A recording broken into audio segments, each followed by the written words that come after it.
Salut à tous, nouvelle vidéo aujourd'hui. Donc dans cette petite vidéo vlog là, comme j'ai pris l'habitude de faire, je voudrais répondre à une question d'une personne qui me demande en fait si en fait en gros on prend du gras avec un seul repas de triche. Donc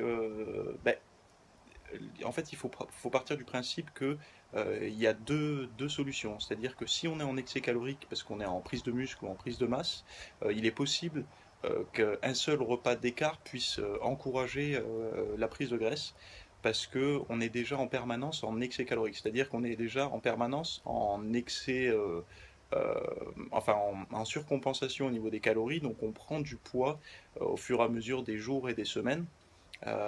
Mais bon, si on a une diète bien calibrée, en général, c'est plus de muscle que de graisse. Mais par contre, si on vient dérégler les apports en nutriments lors d'un repas de triche, c'est-à-dire qu'on va consommer beaucoup de sucre à index glycémique élevé et de mauvaise graisse, on va encourager la prise de gras.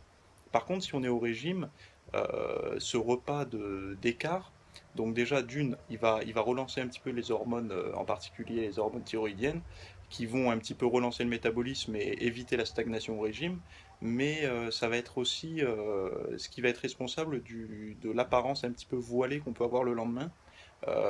Tout simplement, c'est parce qu'on fait un peu plus de rétention d'eau, parce que les glucides vont faire un peu de rétention d'eau, surtout à un index glycémique élevé, et le sel, certainement le sel qui sera compris dans votre repas de triche.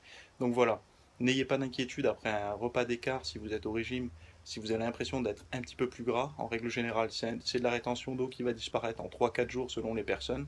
Donc une bonne solution pour l'éliminer, c'est de faire du cardio, de transpirer finalement, de s'activer et d'aller transpirer. C'est la meilleure solution pour perdre cette rétention d'eau. Et pas oublier de bien s'hydrater en parallèle, surtout quand il fait chaud. Voilà, je vous dis à plus pour une prochaine vidéo. En attendant, regardez dans la description, j'ai mis un lien pour accéder directement à mes derniers articles. Voilà, à plus.